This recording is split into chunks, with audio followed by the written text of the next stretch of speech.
I'm wondering, I'm only one record in myself. Yeah. What motivates you to carry on? Is it just the mortgage, or is it the fun of it? Is it the love? Well, I mean, kind of, is, you know, it's obvious what the answer is. You don't get 13 albums in. You know, we did 12 albums without a mortgage. So kind of, though personally we have mortgages, but not in the studio. No, I mean, you don't get 12 albums in unless you're extremely, extremely committed to something. I can't give you any original answer except for I still absolutely love music. You know, if off the top of my head, you know, this year, you know, the Kamazi Washington album's become a real bedfellow for me. Sunflower Bean, Adwaith, Estrons, kind of like, you know, the Gwenner album, the Griff album, strangely both of them left off the Mercury list, strange, really strange. Kind of, all those records, I've loved this record, you know, especially the Kamazi Washington record. I've just played it to death, and Sunflower Bean. I'm going to go and see him at the Globe. So I still really love music, and that's just the music I liked it off the top of my head, and I still love being in a band with Nick and Sean. And I still love it when they bully me, when I say, no, it should go like this, and they're like, no, fuck off, do it like this. You know, because it's a great work environment, it's just brilliant. You know, they're brilliant people. And, you know, Nick writes such amazing words that it's always a challenge. And I like getting on stage with them. Even when it's a gig that I don't really want to play, kind of like, and that does happen, that happens to everybody. I still think, well, at least I'm doing something I enjoy. At least I'll get a chance to kind of try and sing above Nick and Sean, who play so incredibly hard and loud. You know, I love that challenge. And I love the challenge of me and Nick, you know, just trying to explore what we do next now. You know, I've got three lyrics in my bag from him. And, you know, I've already had 2 tunes tuned down. And I like that process. I like the process of trying to please Nick and Sean and trying to become a different version of ourselves again. You know, it's just, but yeah, you know, I also like the old school ethic of trying to pay the mortgage off. You know, I feel like we'll achieve something if we do it, definitely. Thanks a lot, cheers. Yeah, I'll come back.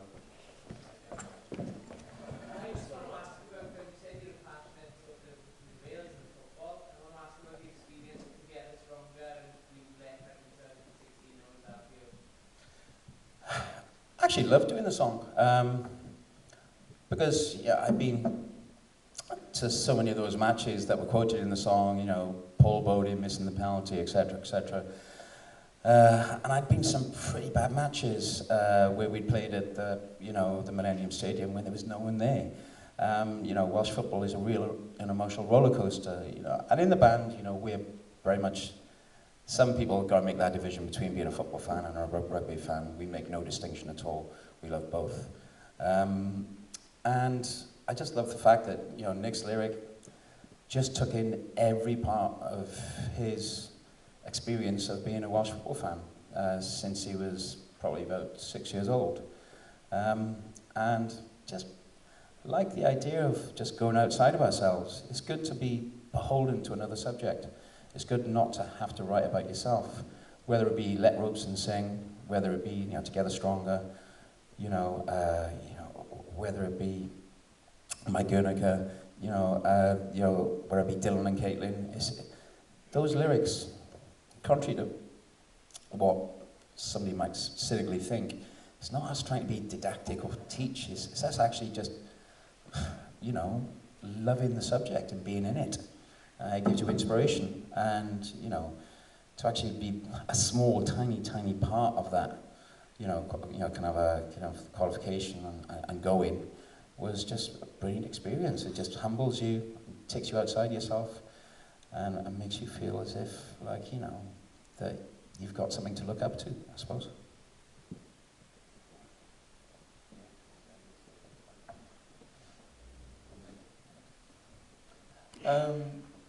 So, has there ever been a moment where you're trying to emote Nick's words and you've read it in the wrong way, or you've received it in a different emotion than you intended?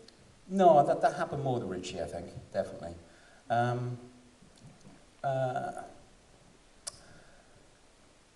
Especially on like Holy Bible, there were definite reference points where, you know, it's like walking up to the front of class and asking the teacher, what does this mean?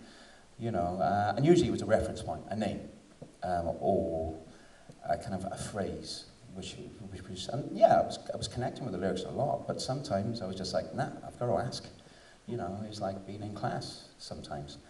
With Nick, not so much, no. No, there's been a few lyrics where, down the years, very much down the years, where he's given me a lyric and I've said to him, I don't think I can write a tune to this one because I don't think you're in a good place right now, Nick, kind of thing, you know? So I didn't really want to write a tune to it. But no, I think I've pretty much connected to everything Nick has ever given me. Not in the same way that he does, obviously, but I've had a broad understanding.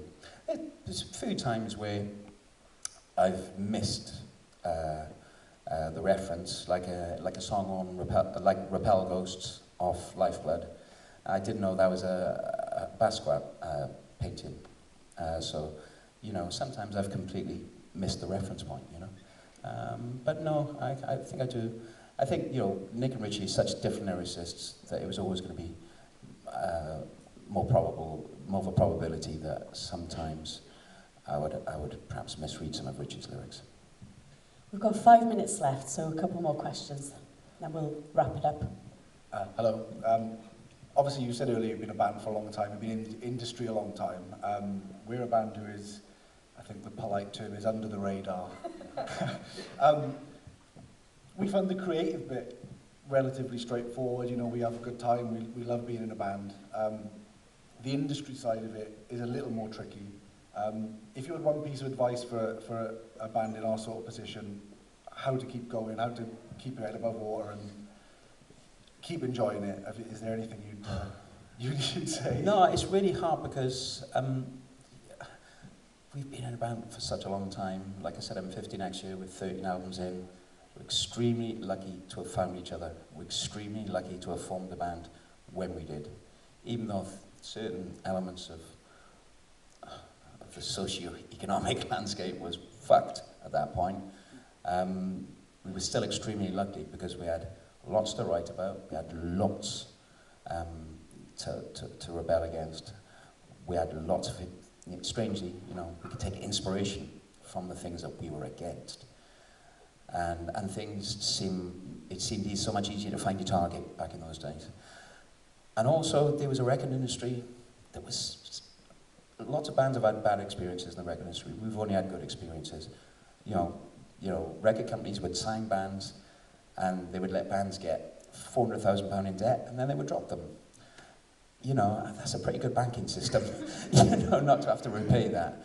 That's gone, that's completely gone. So we were lucky, we were extremely fucking lucky, we really were. And it's really hard for me to give anybody advice because when we got a record deal, you know, I don't think I'd ever bought a bottle of mineral water. When I was ordering a vodka and orange up at the Rocking Fountain in Blackwood, it was still orange squash on top of vodka. I'd never had a mobile phone, you know, I kind of like, you know, I was still using a Sony Walkman to listen to most of my music. And we had an A&R man that just was obsessed with us and just did everything for us, you know. You know, if we came up with artwork ideas, he would try and help us with it.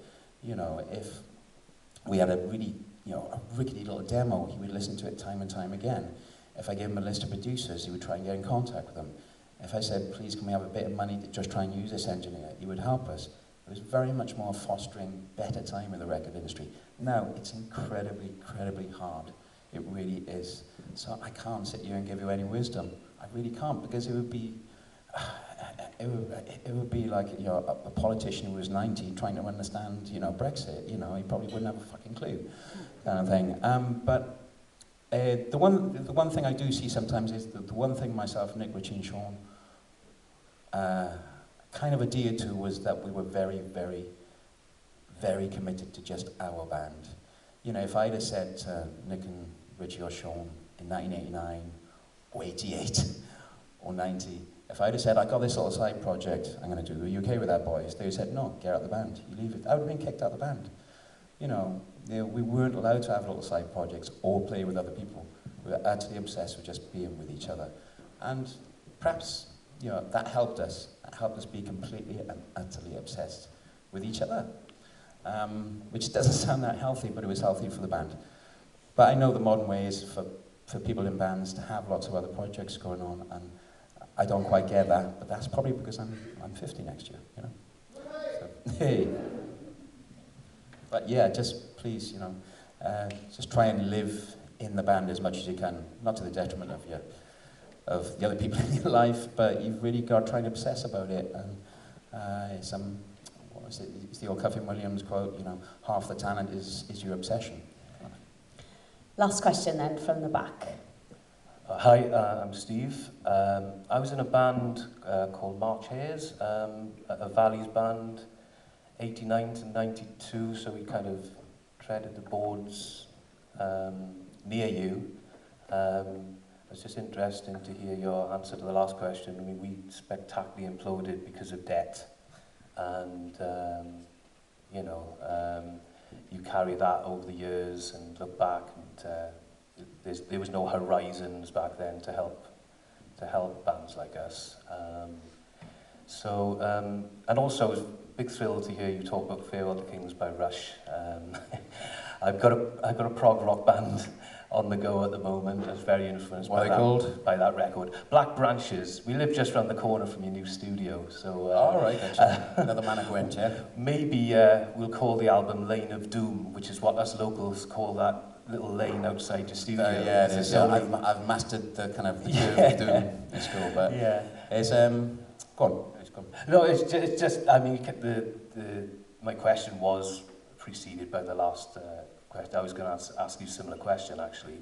But coming from a similar background as the Manics, yeah. 89 to 92, Ebervale we were from, and again, it was that transition to get into Cardiff, and that was hard enough, never mind London.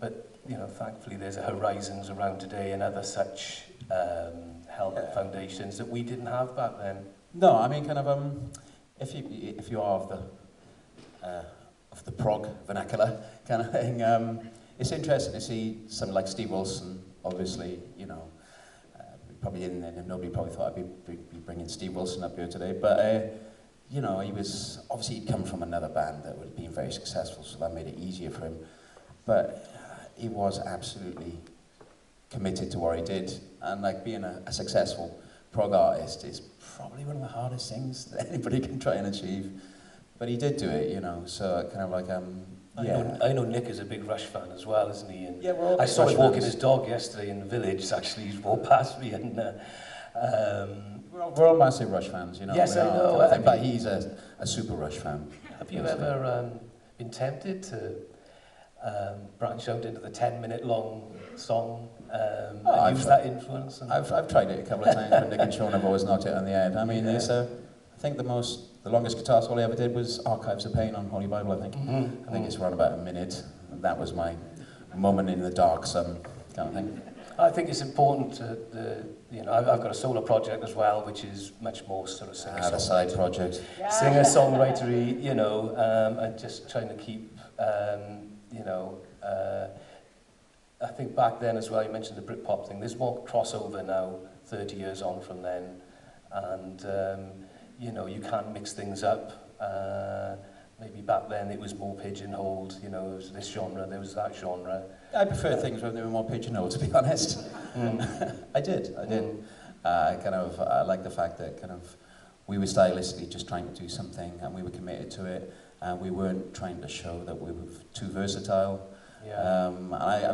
I've always collected all these quotes from people, you know, and I remember one of Slash's quotes, he said, it's more important to be distinctive than it is versatile, and kind of like, you know, so I kind of lived by that for a while, definitely, perhaps still do. Yeah. Thank you for your question, thank you all of you, and can we please give a huge thank you to James Dean Bradfield.